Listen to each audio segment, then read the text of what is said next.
A little girl went to her grandmother, and she was really having a tough time. The little girl was, and she was just struggling with life. I mean, everything was hard. It seems like if there was a problem, a new one came up. She was just really struggling in life, and she went to her grandmother for advice. And her grandmother had her come in the house, and she put 3 pots on the stove and started boiling some water on the stove. And then she goes, "I want to show you something here." And then in one pot, she put a carrot. In another pot, she put an egg. And in a third pot, she put some ground coffee beans. And she let it boil for a while. And then she asked the granddaughter, she said, "What do you see here?" So they took the carrot out of the water, and the carrot was soft and mushy. Notice that it was soft and mushy.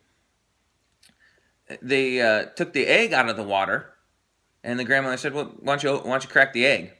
They cracked it, and it was hard inside, and she peeled it off. It was a hard-boiled egg. And then the coffee beans. Obviously, you could see what happened is that it made coffee, and so she poured some coffee and drank it and enjoyed it, and because the girl liked drinking coffee. And so the grandma asked her, "Well, what did she learn?" And the girl was like, "Well, I don't know. What am I supposed to learn here?" So grandma said, "Well, look at the carrot here. All right, first of all, let's look at all three of these things. They all faced the same boiling water. All three of them did. That was the same.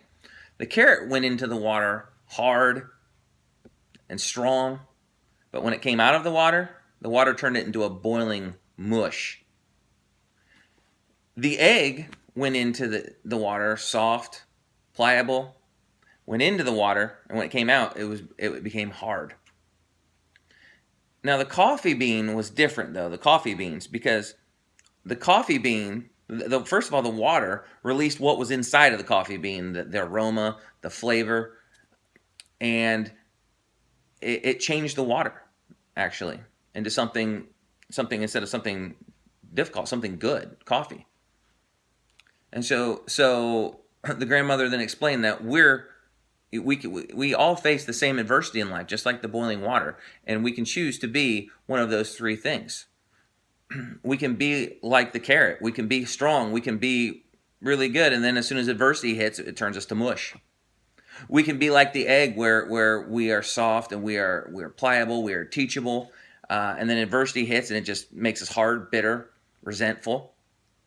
Or we could be like the coffee bean, and the coffee bean that the adversity that we face releases the best that's inside of us, but we also change the adversity into something that's good. And so today, my challenge is, which one are you? We're facing the same boiling water. This pandemic is tough for a lot of people. We're all facing the same boiling water. How is it going to affect you? Are you going to be like a carrot, where you were strong, but this pandemic's made you a mush? Are you going to be like the egg, where before the pandemic you were pretty soft, able to relate to people, and this has turned you hard and bitter? Or are you going to be like the coffee bean, where this pandemic brings out the best in you, and also you turn this pandemic from something into a curse into something that's a blessing, and make the most of the situation? How is it that we can be like the coffee bean? Well, I just want to leave you a verse in 1 Thessalonians chapter 5, verses 16, 17, and 18, and they're very short. But this is how we can be a coffee bean in this situation. "Always be joyful, never stop praying, be thankful in all circumstances, for this is God's will for you who belong to Christ Jesus." So, I encourage you today to be the coffee bean. Have a great day, have a great weekend, and we will see you Monday.